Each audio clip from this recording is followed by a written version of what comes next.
Assalamualaikum warahmatullahi wabarakatuh. Apa kabar anak-anak ustazah yang soleh dan soleha? Semoga senantiasa sehat dan dalam lindungan Allah Subhanahu wa Ta'ala.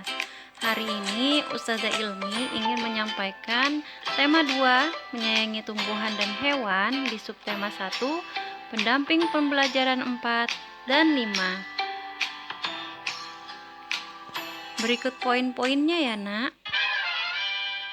Meminta maaf kepada orang lain, mendoakan orang lain, mengenali karakter tokoh dalam dongeng, menemukan pesan dari teks dongeng, dan menyelesaikan soal matematika menggunakan sifat penukaran pada penjumlahan. Sebelumnya, kita awali dengan membaca bismillah nak ya.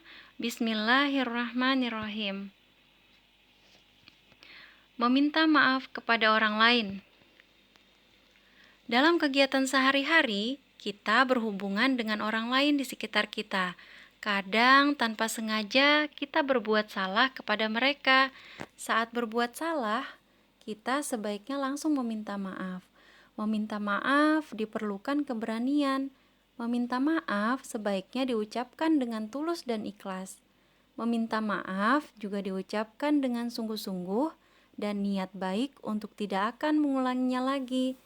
Meminta maaf merupakan perbuatan terpuji yang sesuai dengan pengamalan sila kedua Pancasila. Selain itu, suka memaafkan salah satu sifat Rasulullah Shallallahu Alaihi Wasallam. Beliau mau memaafkan orang yang membenci dan menyakiti perasaannya. Rasulullah Shallallahu Alaihi Wasallam mengajarkan kepada kita untuk tetap berbuat baik kepada orang lain meskipun orang tersebut membalasnya dengan kejahatan. Dijelaskan dalam Quran surah Al-Imran ayat 134 yang terjemahnya, orang yang berinfak baik di waktu luang maupun sempit, dan orang yang menahan amarahnya dan memaafkan kesalahan orang lain, dan Allah mencintai orang yang berbuat kebaikan. Semoga kita termasuk golongan orang yang selalu memberikan maaf nak ya.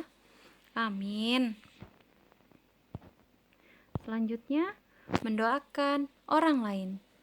Mendoakan orang lain adalah perbuatan baik yang sesuai dengan pengamalan sila pertama dan sila kedua Pancasila. Dalam mendoakan orang lain, itu termasuk pengamalan sila pertama nak ya.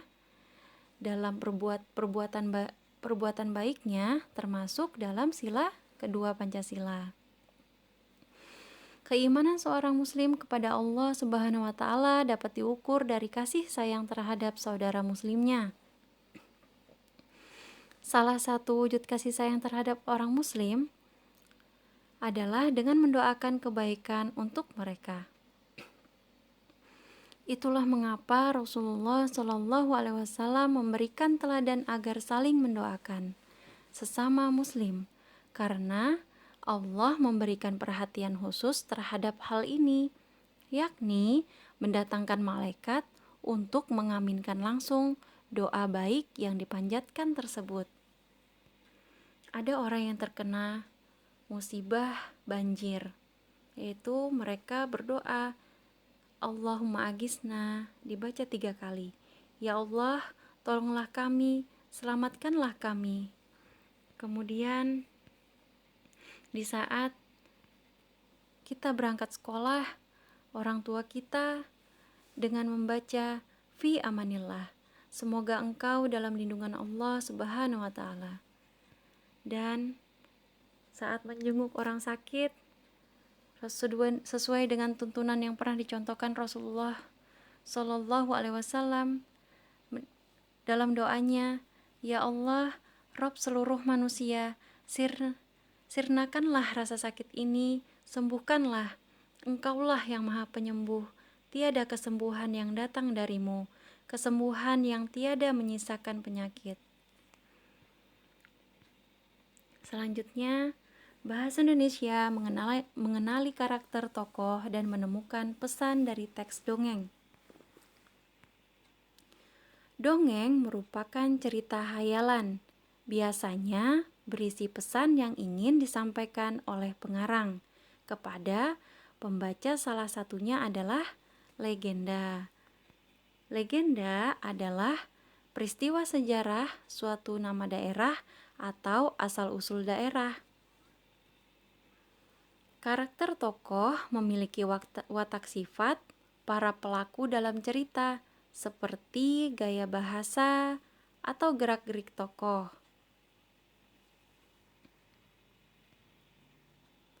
Latar.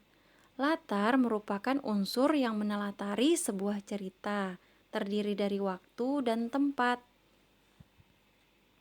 Amanat atau pesan, yaitu menyampaikan pesan moral atau nasihat yang disampaikan oleh seseorang kepada orang lain. Nah, nanti di akhir pembelajaran kalian simak dongeng legenda Malin Kundang nak ya. Kemudian kalian cari, kita sama-sama mencari karakter tokohnya, latar, dan amanat.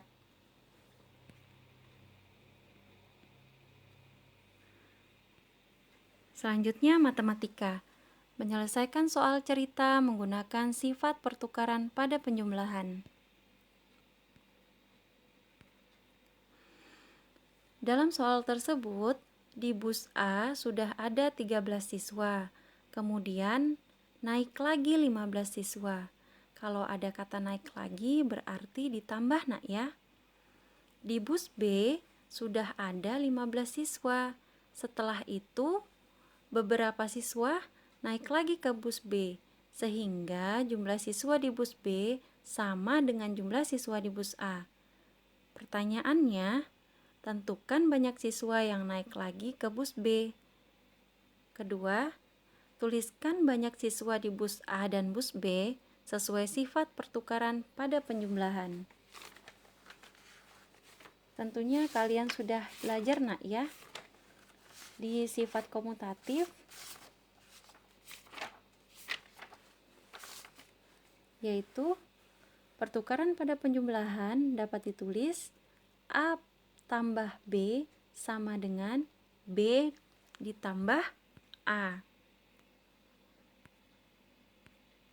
Penyelesaiannya, bus A ada 13 siswa, kemudian naik lagi 15 siswa.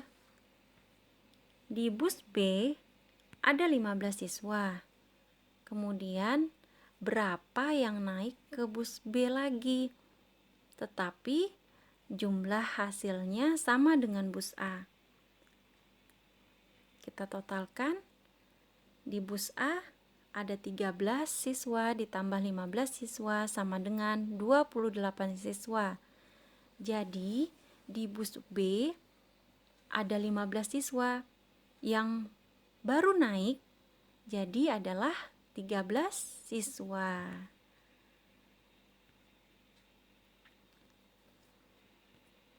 Nah, terima kasih Ustazah ucapkan. Mohon maaf atas kehilafan Ustazah dalam menjelaskan. Assalamualaikum warahmatullahi wabarakatuh.